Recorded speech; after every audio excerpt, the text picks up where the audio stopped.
Haben Sie diesen Skandal auch mitgekriegt? Das hat letztes Jahr angefangen und das wird sich noch lange hinziehen. Bestimmt haben Sie davon gehört, der nordkoreanische Geheimdienst soll ja die ganze Welt bespitzelt haben. Die haben jahrelang Merkels Handy abgehört. Wie krass ist das denn? Die Drecks-Nordkoreaner.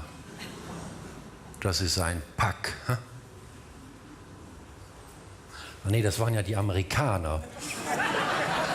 Ich verwechsel die jedes Mal. Es ist jedes Mal das Gleiche. Furchtbar. Jedes Mal.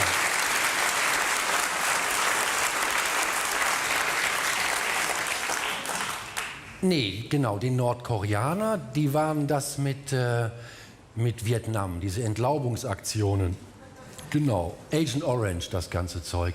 Irakkrieg, diese völkerrechtswidrigen Angriffskrieg mit Hunderttausenden Toten und diese tausenden zivilen Drohnenopfer am Hindukusch, das waren die Drecks-Nordkoreaner. Genau. Nee, das waren auch die Amerikaner. Nee, die Nordkoreaner, genau, das waren die mit Monsanto und Halliburton und BlackRock, genau, und Todesstrafe und Foltergefängnisse. Das waren die Drecks-Nordkoreaner, genau. Nee, das waren auch die Amerikaner. Schade, dass das nicht alles die Nordkoreaner gemacht haben. Wir hätten jetzt so ein gut begründetes Feindbild, so eine schöne, begründete Nordkorea-Feindlichkeit und nicht diese vollkommen irrationale Amerika-Feindlichkeit, diese vollkommen unbegründeten, dumpfen Ressentiments dauernd gegen Amerika, wo keiner weiß, wieso. Absurd. Nee, die Nordkoreaner, genau. Das haben die Nordkoreaner. Die haben diese ganze Spionagesoftware an diese ganzen Diktaturen verkauft, von China bis Bahrain, damit die ihre Oppositionellen in Ketten legen können und die Dissidenten finden und platt machen können. Das waren die Drecks-Nordkoreaner. Und die haben diese Waffen verkauft an Staaten wie Libyen und Saudi-Arabien, wo man da Leute enthauptet. Das machen die Nordkoreaner. Und Giftgas an Assad und an Saddam Hussein, das waren die Drecks. Nee, das waren ja wir. Das waren ja wir. Das waren ja wir. Entschuldigung.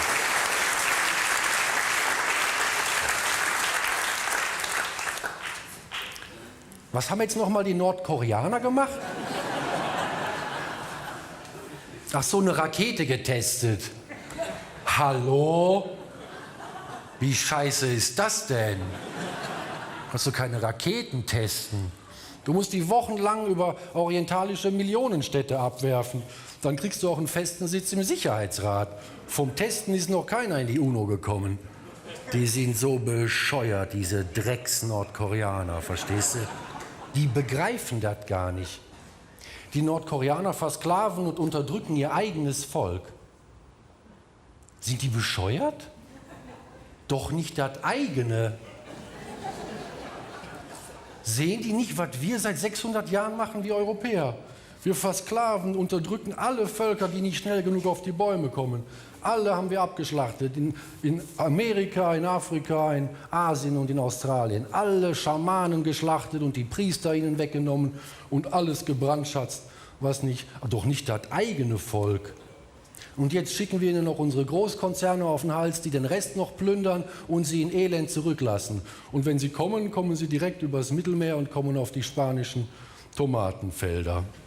Doch nicht das eigene Volk. Logisch haben die Nordkoreaner keine SUVs und Flachbildschirme und Handys.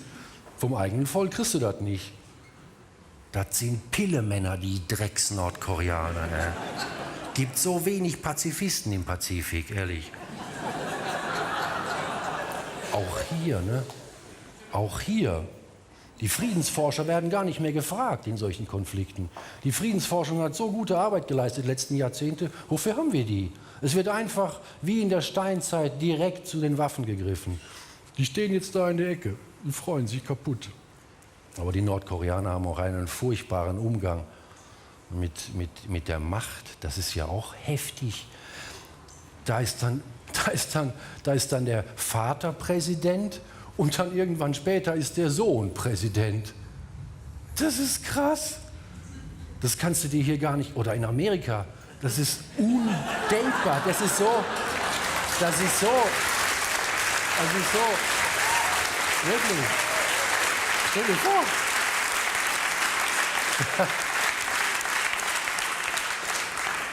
Das ist so vordemokratisch. Und wir regen uns immer über Putin auf, dass der jetzt schon wieder im Amt ist und schon wieder im Amt. Der Putin ist eine arme Socke, weil der keinen Sohn hat, muss der das immer wieder selber. Ja, sicher. Ja, sicher.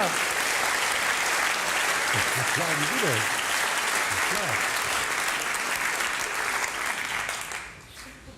Ja, schon heftig da mit dem Putin, ne? Die haben da ja massive Probleme in Russland mit Antisemitismus und Rassismus und Nationalismus. Das kann man sich hier gar nicht vorstellen. Meinen Sie, was hier los wäre? In Russland, alle naslang werden da irgendwelche jüdischen Friedhöfe geschändet und werden Synagogen und Moscheen bedroht. Meinen Sie, wie hier die Bevölkerung sich vor jüdische Friedhöfe stehen würde, wenn das irgendwie hier so passieren würde? Die Regierung würde massiv dagegen. Da in Russland, da gab es Nazis, Neonazis, die haben über Jahre haben die dauernd Leute erschossen. Und dann kam das raus und dann haben die in Russland da die Akten geschreddert und sowas. So läuft das da in der lupenreinen Demokratie. Undenkbare Zustände. Undenkbar. Man kann jetzt nur hoffen, dass der Putin nicht so ein Psychopath ist wie der Bush. Sonst sieht Kiew demnächst aus wie Bagdad. Das kann niemand wollen. 40% aller Russen halten Homosexualität für eine gefährliche Krankheit. Im Vatikan sind es 100%.